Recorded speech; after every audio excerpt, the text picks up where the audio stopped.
साहब मैं आपका सामान उठा लूं क्या? साहिल अभी बस से उतरा ही था कि किसी की आवाज सुनकर चौंक गया।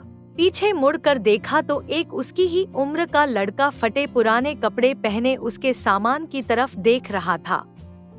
साहिल ने उसे टालते हुए कहा, नहीं, मैं सामान खुद उठा लूंगा।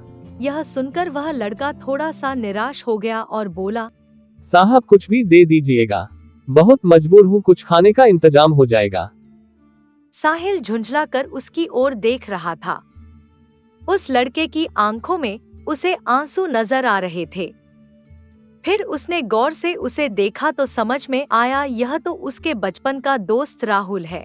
साहिल ने उससे कहा, पहले मेरे साथ चलो। वह उसे पास के एक ढाबे पर ले गया।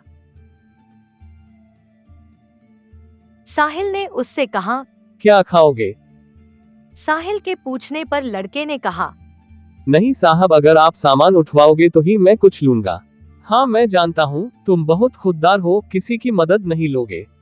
सामान बाद में उठा लेना, पहले कुछ खा लो।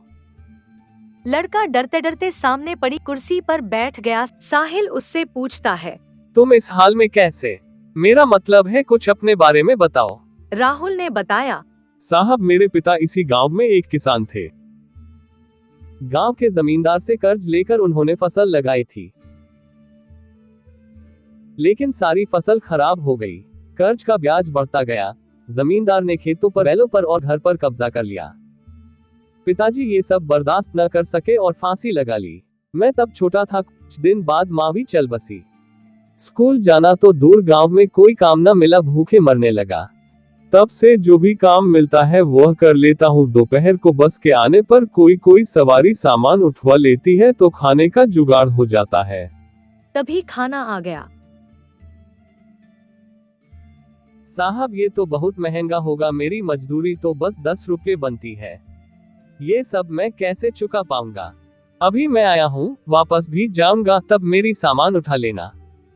राहुल बहुत भूखा था, वह जल्दी जल्दी खाना खाने लगा। इधर साहिल कुछ देर के लिए पुराने दिनों में खो गया। उस समय दोनों एक ही स्कूल में पढ़ते थे, दोनों साथ खेलते थे। साहिल के पिता उसी स्कूल में अध्यापक थे। साहिल के पिता का ट्रांसफर हो गया तो साहिल स्कूल छोड़कर शहर चला गया। आज वह कॉलेज में पढ़ता है। छुट्टियों में गांव के पुराने दोस्तों से मिलने चला आया। वैसे उसके चाचा भी इसी गांव में रहते हैं। साहब मेरा खाना हो गया, चलिए आपका सामान उठा लेता हूँ। अभी चलते हैं, बैठो और कुछ अपने बारे में बताओ। साहब क्या करोगे मेरे बारे में जानकर? मेरे जैसे लोग ऐसे ही सड़क पर मजदूरी करते रहते हैं और एक दिन ऐसे ही मर जाते हैं। एक समय था, हमारे पास भी सब कुछ था। वो जो सामने आप स्कूल देख रहे हैं, मैं वहां पढ़ा करता था। साहिल उसकी बातें गौर से सुन रहा था। राहुल को एक पल के लिए भी यह एहसास नहीं हुआ कि यह तो उसका बिछड़ा हुआ दोस्त है। साहब आप यहाँ किसके घर आए हैं? साहिल ने अपनी पहचान छिपाते हुए कहा, नहीं बस ऐसे ही गांव घूमने आया था। यहाँ कोई होटल मिल जाएगा रुकने के लिए? हाँ साहब, बस स्टैंड के पीछे ही एक होटल है। आपके शहर जैसा तो नहीं पर ठीक ठाक है, मैं आपको वहीं ले चलता हूँ। कुछ ही देर में वे होटल में पहुंच गए। साहिल ने एक कमरा लिया। साहब मैं चलता हूँ, जब आपको जाना हो बता देना, मैं आपका सामान लेने आ जाऊंगा। अरे रुको, ये कमरा मैंने 2 लोगों के लिए लिया है, तुम मेरे साथ रहोगे। मैं यहाँ किसी को जानता नहीं हूँ, तुम मुझे पूरा गांव घुमाओगे। राहुल कुछ नहीं बोला। कमरे में सामान रखने के बाद साहिल उससे कहा, तुम नहा कर ये कपड़े पहनो, मैं अभी आता हूँ। उसने नहा धोकर नए कपड़े पहने, अपने आप को शीशे में देख ही रहा था, तभी साहिल आ गया। साहिल उससे बैठकर बातें करने लगा। काफी देर इधर उधर की बातें करने के बाद दोनों सो गए।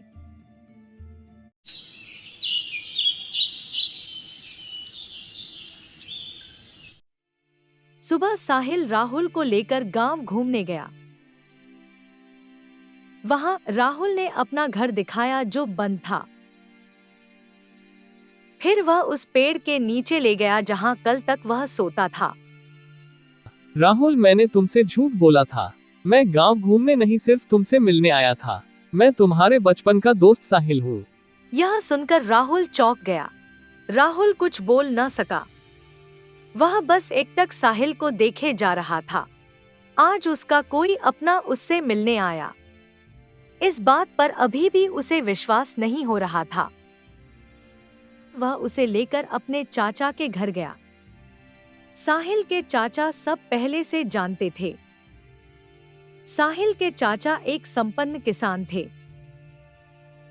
उन्होंने अपने साथ कुछ और किसानों को इकट्ठा किया और जमींदार के घर पहुंच गए। इसके पिता पर कितना कर्ज है? जमींदार ने अकड़ से कहा, कौन चुकाएगा? इसके पास तो फूटी कौड़ी नहीं है, नहीं तो इसका बाप फांसी नहीं लगाता। सब मिलाकर 1 लाख है। चाचा जी ने 1 लाख रुपए निकालकर जमींदार के सामने रख दिए और कहा, इसके खेत, मकान और बैल अभी वापस चाहिए। जमींदार यह देखकर घबरा गया, लेकिन इतने लोगों के सामने कर भी क्या सकता था। घर की चाबी और कागज वापस कर दिए। अगले दिन साहिल शहर चला गया। कुछ महीनों के बाद राहुल साहिल से मिलने शहर आता है। अचानक यहाँ कैसे सब ठीक है? जमींदार ने परेशान तो नहीं किया? नहीं यार, सब ठीक है। तेरे चाचा और दूसरे किसाने ने मेरी बहुत मदद की। अब तो सब ठीक है। मेरी फसल भी अच्छी, उसकी कमाई से तेरा कर्ज चुकाने आया हूँ। ये 20,000 है, बाकी धीरे धीरे चुका दूंगा। तू मेरा भाई है, मैंने कोई कर्ज नहीं दिया था तुझे। तूने कैसे सोच लिया ये मैं नहीं ले सकता? लेकिन राहुल जिद करने लगा। तब साहिल के पिता ने कहा, बेटा रख लो, ये इसकी खुददारी है। जो शिक्षा मैंने दी थी यह उसकी का पालन कर रहा है। साहिल पैसे रख लेता है। फिर राहुल शर्माते हुए उसे अपनी शादी का कार्ड पकड़ा देता है। अरे ये क्या, तू शादी कर रहा है? जब तूने हमें सब बताया तभी मैंने तेरे चाचा से इसके लिए अच्छी सी लड़की देखने के लिए कहा था। कब तक घर में अकेला रहेगा? कुछ दिन बाद साहिल अपने परिवार के साथ राहुल की शादी में पहुंच गया। उन्हें देखकर राहुल बहुत खुश हुआ। उनके साथ पूरा गांव दोनों की दोस्ती की मिसाल देने लगे।